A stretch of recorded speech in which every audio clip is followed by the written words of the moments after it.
Hey everyone, welcome back to AFTV, welcome back to the Tactical Insight Show, another win to break down, much better than last week's 4-0 performance we took at Liverpool. But I'm looking forward to this one. How are you, Graham?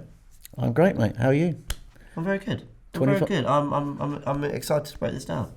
25 days to Christmas, James? Yes, you were telling me. I love Christmas. I love Christmas. I've got to be honest, I've been so busy with work and Arsenal and everything, I hadn't even clocked that we've hit December. It's unbelievable how quickly it comes around. It's pantomime season as well. What do you like with pantomimes? Very, very, very poor. I've got to be honest. I don't go to too many. What about pantomime quotes? Even worse. Go on. Well, have you got one for me? I've got one for you. Okay, go on. What is it? Murrah, Murrah, on the wall. Who gets battered most of all? I take it you've taken that from Snow White, but I feel like there might be a bit of a play on that. No. Tottenham Hotspur FC. We can't go one Tactical Insight show without some kind of dig at Tottenham, but I love it. The pantomime that is their history. Last week they lost to the lowest ranked European Conference team, didn't they? Yes, they who did, actually weren't formed the last time they won a trophy 5,026 days ago. So, we have to have our little bit of banter about Tottenham. But I will praise Harry Kane this morning because over the weekend it emerged that some guy was trying to get to watch Tottenham at Burnley and the game got snowed off. And he has generously offered to pay to that guy to come and watch a game when he's next back over in London, Tottenham's next home game, and he will be a guest of Harry Kane's at the next game. Wow. Just a piece of advice to the guy, though, get your booking in quickly because you might find yourself going to the Etihad in the new year. Yeah, Harry Kane gets back in touch. Listen, man, I'm at Man City now, but I can still get you tickets. Imagine. Well, look, let's go into this game. As much as we love bantering Tottenham, they didn't get to play at Burnley, which I thought actually would have been quite an interesting game, especially on the back of that Europa Conference League defeat. But we've got our own game to go into. A 2-0 win to start the weekend. We set the tone for the Premier League with a, let's say, much improved second half, but overall very decent performance. And it started an hour before kickoff, all the discussion, because expecting maybe Tierney, Maitland-Niles, El Neni to come in for Lokonga and Tavares, who I think struggled at times, or at least had bad moments against Liverpool, but they kept their place. What did you make of Arteta's decision to do that? I think he showed faith in his young players, and I think that he had three key decisions to make. Did he bring back Kieran Tierney at left back? A lot of people were calling for him to come back after Tavares' difficult game at Anfield where he made the mistake that led to the second goal. Lokonga was another key decision he had to make. Did he bring back Maitland-Niles? Because Lokonga didn't have a great game at Anfield either. And the other key decision to make was, did he bring back Odegaard or persist with Lacazette? It did feel to me, first of all, on that the Lacazette experiment had run its course. We were playing against a team, although they've been playing 3-4-3 in the previous game at Brentford, I expected them to come with a low block, and that's what they did. So Odegaard came in, you think, because he offered something more to Lacazette, he can open a team up. Whether he did or not is another question, of course, and we're going to talk about our lack of chance creation today. I think what I loved about the decisions, though, was to retain faith in Tavares and Lokonga. Showed really good management. They've looked at these players, they've identified, along with Ramsdale, that these players have got good character and can come back from setbacks. Good management to give him another chance to play again, both players the chance to play again, and they both rewarded his faith. Yeah, I agree. And actually, I keep forgetting that Odegaard coming in for Lacazette was a change because I was so focused on what he was going to do in those key areas of the pitch. That first half, though, for all the kind of bravery Arteta showed to stick with the youngsters, it really took 40 minutes for things to get going for Arsenal. And I think perhaps before we go into what's a lot of good that's come out of that game, there were some frustrations from my perspective, and I don't want to sort of change the narrative around that first half just because we ended up winning the game. I was live at half-time on the watch-along thinking that was not a very good first half. Not because we didn't dominate, not because we didn't have a lot of the ball and keep Newcastle in their half, we did. But I felt there was a predictability of what Arsenal were trying to do, and I was watching it thinking, we've seen this before. And I looked at some of the past combinations here in these numbers, and I think they prove the point. There is a predictability about what Arsenal are trying to do. There is a repetitiveness, and I think teams are kind of figuring it out. So let me go through them here. I wanted to look at pass combinations because I think they're fascinating. Lokonga to Tavares, that's our left central midfielder, gives it to our left back 24 times, as the Smith Rowe to Tavares 13 times. But if you compare that to what our right central midfielder and our right winger do with our right fullback, that's Partey to Tomiyasu and Saka to Tomiyasu, the numbers drop significantly. So we're almost not looking to get Tomiyasu the ball as much as Tomiyasu is looking to give Saka the ball, let's say.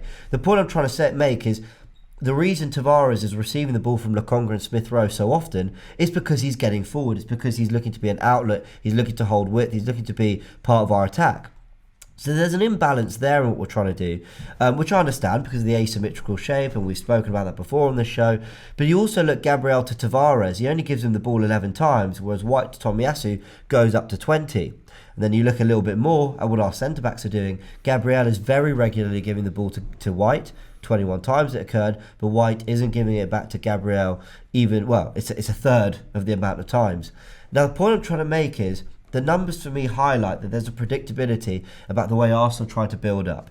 Gabriel will give it to White will look to Tomiyasu, they try build up through Partey, Saka who holds the width, but ultimately it's almost about drawing Newcastle in and leaving the space there for Tavares and Smith Rowe to overlap, exploit, or at least Lokonga to find Tavares early.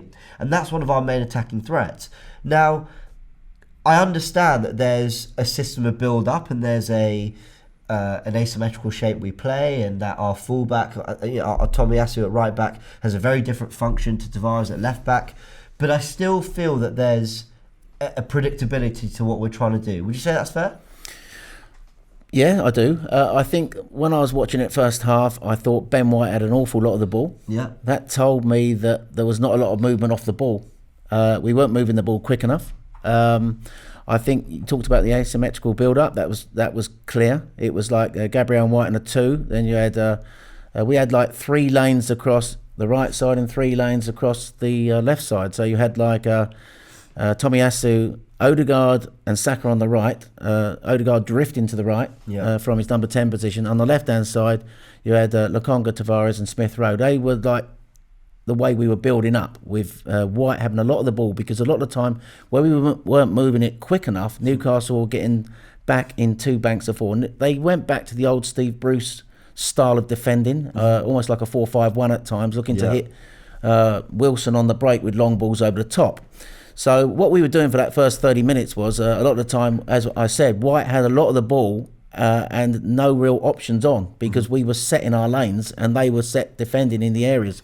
St. Maximin spent the whole of the first half back supporting Richie on their left-hand side, and with Lascelles, it was like a 3v3 on that side. We tried to use the right-hand side a lot in the first half, get Saka on the ball, Tomiyasu pushing up, when we got it up there, but it was very crowded. Newcastle were funneling back into their shape quite comfortably, and there was not a lot of movement off the ball. Aubameyang, not a lot of movement from him, which was disappointing to see. We had that one moment on the first half where the Partey, who for most of the game it was Sambi making the key passes forward, not Partey, but Partey worked a situation with Smith Rowe and Tavares where Tavares bombed up on the left-hand side, and I think it was clear then that on that left-hand side, I think was where we were more, their right-hand side, our left-hand side, where we're going to have more joy. I think we identified that quite quickly.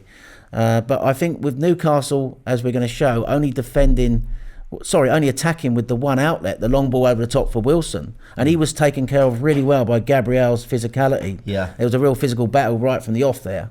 That was all they offered, apart from that one moment where Shelby had a pole driver of a shot, which Ramsdale somehow turned it onto the bar with another superb save.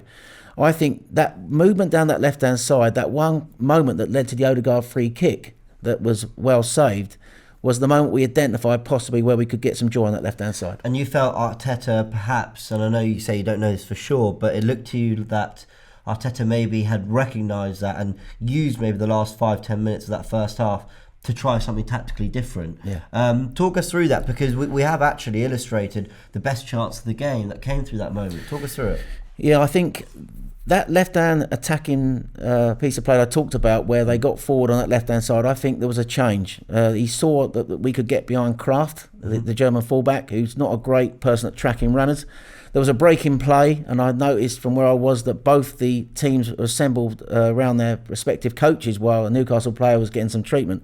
Seemed to me Arteta said something to Saka. Yeah.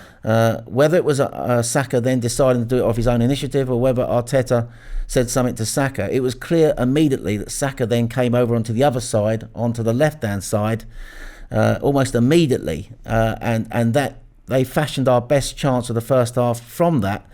Sambi played a lovely disguised little ball you're going to show here on the graphic. Yeah. As I drop my pen. But yeah, this is it. Yeah, he disguised a pass into Saka, who now appears on the other side, gets the cross in, Smith Rowe emerges, gets the header in, and the goalkeeper saves it, and then Aubameyang from 2 yards should score, but he hits the post. Yeah. But I thought, as much as that was a poor moment for Aubameyang, that to me signified a change in the way we were going to play, and it ultimately unlocked Newcastle, because we then got the overload on our left-hand side, their right-hand side. Saka then getting onto Sambi's lovely disguised pass. Sambi created 4 big chances in that first half. He was our most progressive ball player, and Saka got the ball in, and we nearly scored. So that was, I think, a sign of how the game was to play out in the second half. Absolutely. And then we see that same tweak, whether it was a tactical tweak, whether it was Saka showing initiative, and I need to see, because it did feel that Arteta, at the time I probably didn't give Arteta enough credit. I felt it was maybe Saka looking to make things happen for himself. But you're right, there was that stoppage. It does look like instruction was passed on. Whether Arteta's claimed as much or not, I'm not 100% sure. Let us know in the comments. But then we get the goal, and it's a very similar thing. It's a very similar movement from Saka, exploiting that area. Let's go through it. Yeah, and the key to this goal really is better movement around the penalty box, more intricate one-touch passing, what we weren't doing in the first half. But again, it's our 2 hell-end boys, the 2 young players making a difference, combining well. And give credit to Tavares as well, Nuno Tavares, because in that first half, his shooting was... I've never seen a football match where a guy gets to within 30 yards of the goal and the crowd are shouting, "Don't shoot!" Yeah, it was incredible. Yeah. Normally it's shoot. But he was wasteful in the first half. But I thought he showed great character. He made the mistake at Anfield. He didn't. He was the outlet. He was good in the first half, but he was just wasteful with his end product and his shooting. But he got his head up second half. The thing I like about him is that he's 2-footed. He can go both ways. His pace at both ends of the pitch, I think, were key. The way he got forward to this goal. So if you go to the graphic here, you notice here that it's Saka and Smith Rowe combining, but it's Tavares' quick feet here once it gets through. Beyond craft, who plays in Saka, the technique and the precision of the finish is sublime. But Tavares, the way that disguised reverse pass, almost like quick feet to get Saka in, was key, I think, to that goal.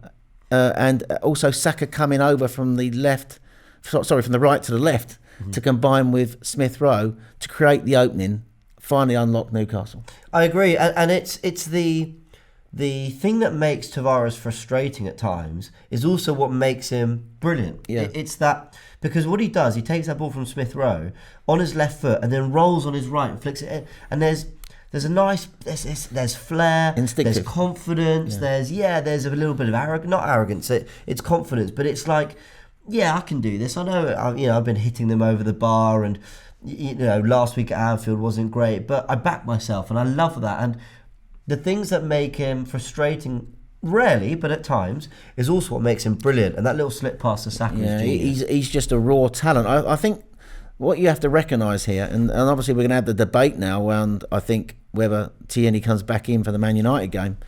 I think Tierney is definitely the better defender. But the one thing he's got is, though he's raw, he's got pace. I think sometimes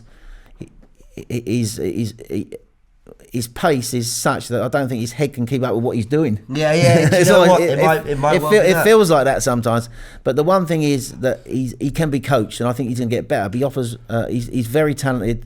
He can go both ways. Remember, he's left-footed and right-footed, and he offers that option as well. And I think not only was he key to that play that you just showed that got us the goal, within a few minutes after that, he was also key at the other end when he basically got back one-on-one with Callum Wilson. Their best chance of the game, which Hal thought was a penalty, wasn't a penalty. It was a fair shoulder charge. He just leant into him slightly and got back. I don't think Tierney or any of our defenders would have got the pace to got back there, so he saved us there as well. So at both ends of the pitch, he was influential. Yeah, I think it was massively. Let's look at the second goal. Martinelli comes on. Saka comes off injured. I think we're all surprised that he's called on Martinelli over Pepe. Just a quick one from me on that. Was that a surprise for you?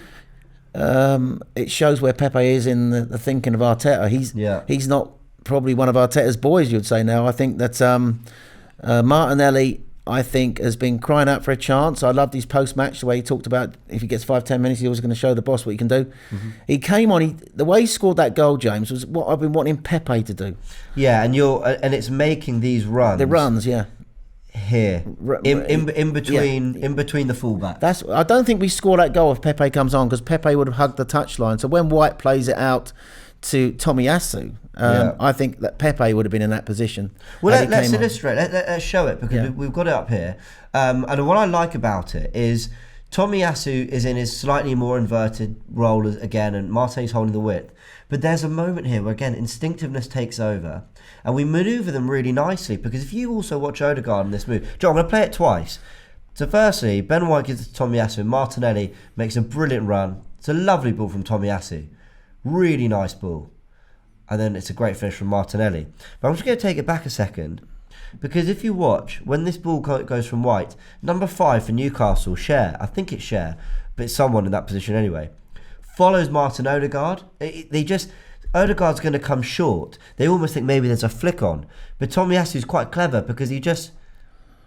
There, at that point, the defence has been pulled apart, and Martinelli spots the run in the space. I think the key there is that obviously the gap between Ritchie and Lascelles is what they exploit. But I love the way Martinelli runs off the defenders. That's what we weren't doing first half. That's what you want to see. And that's what the game was crying out for. A better movement, running off defenders, asking defenders questions, which is what he did there. That was an incredibly hard skill. The ball coming over his shoulder, he's got to keep it. The ball's coming over his shoulder, he's got to keep his eye on the ball. He's got to worry about the goalkeeper clattering into him, and then to actually put it in the corner is a really great skill. I think credit to Martinelli there, but that is what I've been wanting Pepe to make that sort of run for so long. He's never done it. Had he been on the pitch, and if he made that run, would he? On his left foot, could he have done that? Maybe not. So Martinelli, I think it offers something that Pepe couldn't done.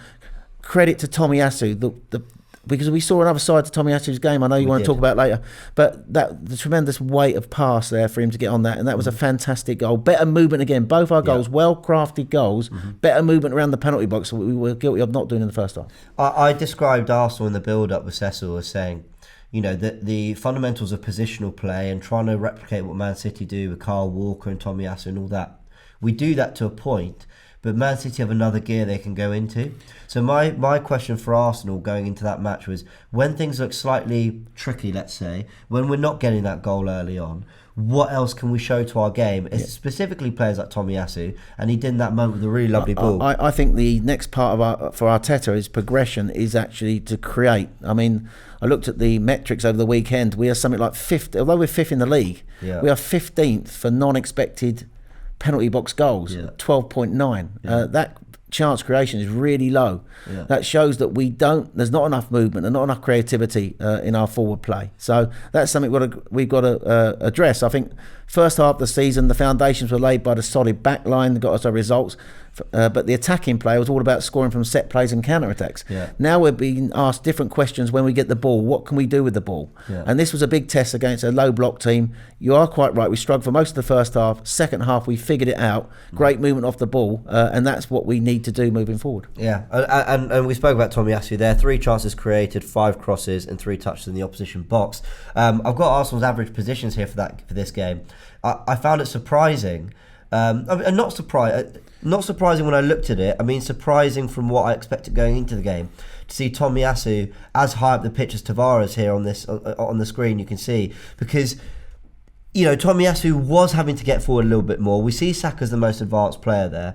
There was, for everything I said about Arsenal's predictability in our passing combinations, there looked a more at least in terms of our shape, it looked like we might sort of go one way or the other. And as we said, our first goal comes from the left, but down the right as well for the second. It's great to see that Arsenal are asking different questions. Yeah, I think we asked more questions second half. We created the most big chances we created in any game under Mikel Arteta. 6 big chances in this game. Do you think that's down to a better balance to our play in that second half at least?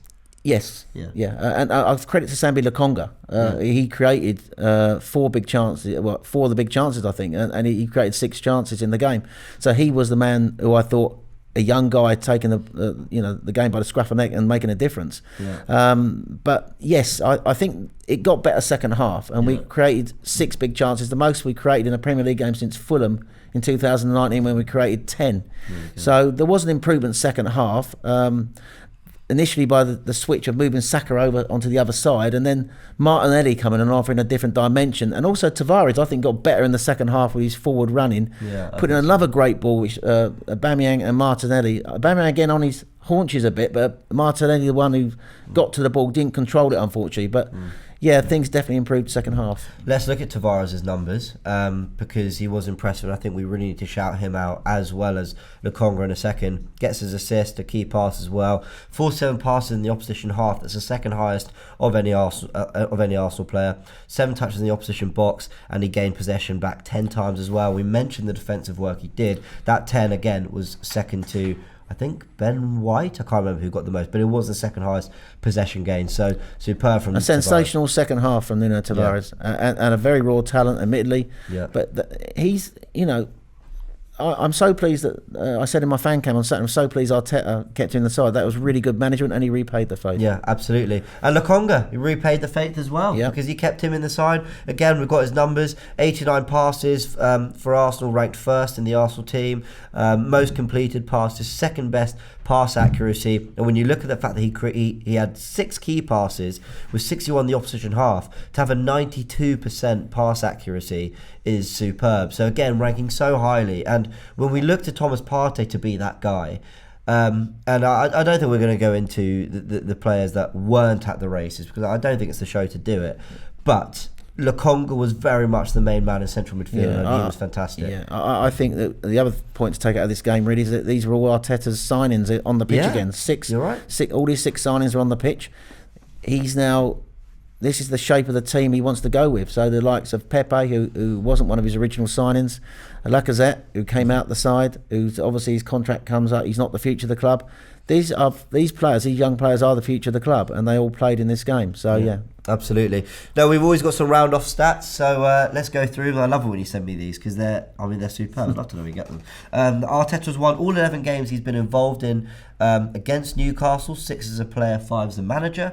Arsenal created 6 big chances, as you mentioned, the most since Fulham, where we created 10 against Fulham in January 2019. Now this I really like. This is my favourite stat of the lot.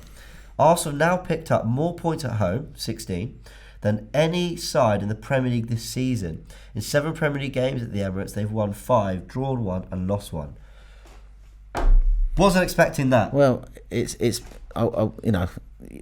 you're going to get in the Champions League, if you want to challenge for Europe, finishing that top 5 or 6 places, you've got to be good at home. That's clear. And I'm not saying we're quite a fortress yet because we lost to Chelsea and obviously Man City, Liverpool with difficult tests. But we are getting better at home. And remember, this time last year we were losing these home games against Aston Villa, Leicester, and Wolves. So home form has picked up. I agree with that. And it was important, I think, as I said on Saturday, we got back to winning ways after the bashing at Liverpool. We got back to winning ways. It sets up nicely for the Old Trafford game. Yeah, completely agree.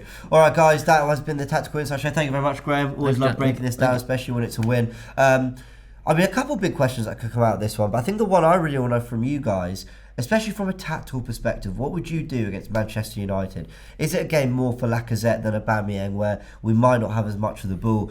Do you still go with Lokonga? Partey on any superb at Old Trafford last year.